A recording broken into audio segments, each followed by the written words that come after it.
Bonsoir mesdames et messieurs, bienvenue à tous. Je me permets déjà de commencer à présenter, vous dire les 2 ou 3 choses que j'ai à vous dire au nom de la Cinémathèque suisse. Vous dire déjà qu'il y a ici un rang qui est encore libre, il y a encore de la place là-bas, dans ce Capitole extrêmement plein ce soir, ce qui fait évidemment extrêmement plaisir pour la rentrée de la Cinémathèque suisse, puisque vous le savez, la Cinémathèque suisse, en raison du déménagement, de la réfection aussi, et différents travaux à Montbenon, est restée fermée au niveau de son programme pendant plus de 2 mois. Et c'est ce soir, symboliquement, la réouverture et symboliquement recommencer avec un Capitole plein. Ça fait rudement plaisir. D'autant que, à mes côtés, vous l'avez vu, il y a 45 musiciens qui sont là, les 45 musiciens de l'orchestre des Jardins musicaux, dirigé par Valentin Raymond, qui se lèvera par la suite, avant que tu veuilles te lever pour saluer le public quand même. Voilà. Je vous saluerai à la fin. Voilà. Orchestre des Jardins musicaux qui est composé de, on va dire, de musiciens freelance de Suisse romande essentiellement et de Britanniques qui composent cet orchestre qui en grande partie anime justement de façon brillante ce fameux festival des Jardins musicaux qui se déroule à Cernier depuis beaucoup d'années maintenant et qui s'achèvera le 2 septembre. Profitez-en encore quand il est encore temps, parce que ce festival vaut véritablement la peine d'être vécu pour ceux qui ne le connaîtraient pas encore. J'aimerais saluer les partenaires qui permettent à cette soirée d'exister, parce que c'est une soirée compliquée à organiser. Tout d'abord, un nouveau partenaire qui nous a rejoint ce soir, c'est AXA Winterthur. Ensuite, la Fondation Sando, qui nous a déjà accompagnés dans l'aventure du cirque l'année dernière. e-gestion. Et enfin, last but not least, tous ceux qui nous permettent d'exister ici au niveau de la Cinémathèque suisse, à savoir évidemment la ville de Lausanne, à qui ce bâtiment appartient, le canton de Vaud et bien sûr la Confédération suisse. Moi, ce que j'aimerais vous dire, parce que justement on attend que les derniers arrivants puissent entrer, on essaye de faire entrer vraiment tout le monde puisqu'il y avait des personnes qui n'avaient pas de réservation, c'est vous signaler que le programme de la Cinémathèque reprend.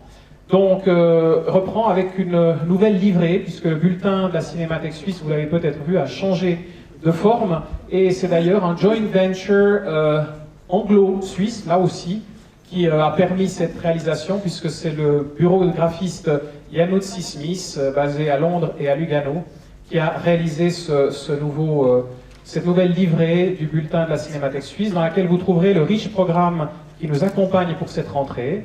Et je vous rappelle que, tout simplement, la semaine prochaine, Abbas Kiarostami, le grand réalisateur iranien, viendra nous rejoindre pour la première de son nouveau film qui avait été présenté à Cannes. Il sera en compagnie du grand producteur et exploitant de salle Marine Karmitz, qui viendra de Paris.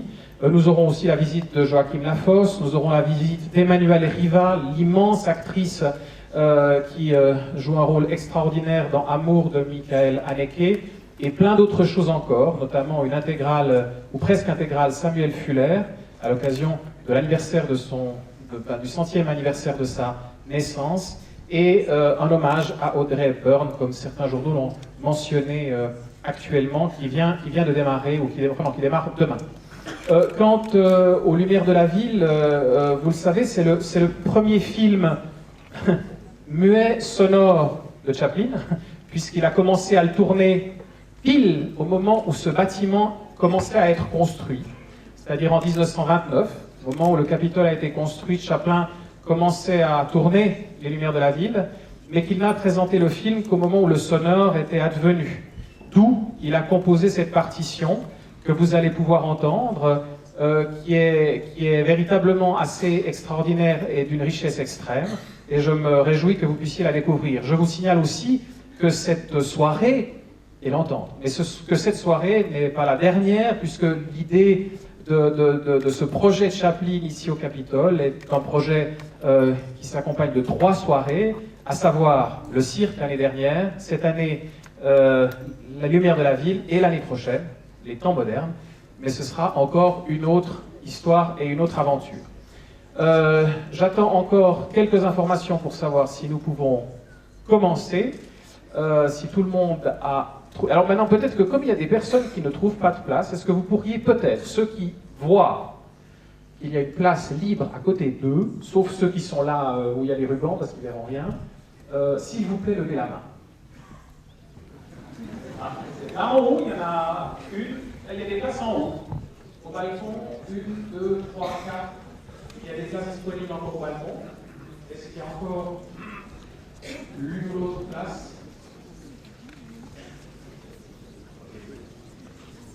Si vous acceptez de voir un tout petit peu la tête du chef d'orchestre, occupez peut-être voilà, 5 sièges. Les 4 sièges qui se trouvent là, Oui. au 3e rang. Très bien. On va juste attendre que ces personnes s'installent. Je crois que nous battons ce soir le record d'occupation du Capitole de façon absolue. Et je suis très heureux que ce soit pour une occasion comme celle-là et pour un film qui, alors là, je me permets juste de dire quelque chose au nom de moi-même, personnellement. C'est juste vous dire que pour moi, Les Lumières de la Ville est tout simplement un des plus grands films de l'histoire du cinéma, si ce n'est le plus grand. Et que je trouve que de le voir dans ces conditions, avec un orchestre comme celui des Jardins Musicaux, c'est un véritable plaisir, mais aussi un honneur. Voilà. Je crois que... Merci. Et place à la musique et aux musiciens qui vont s'accorder.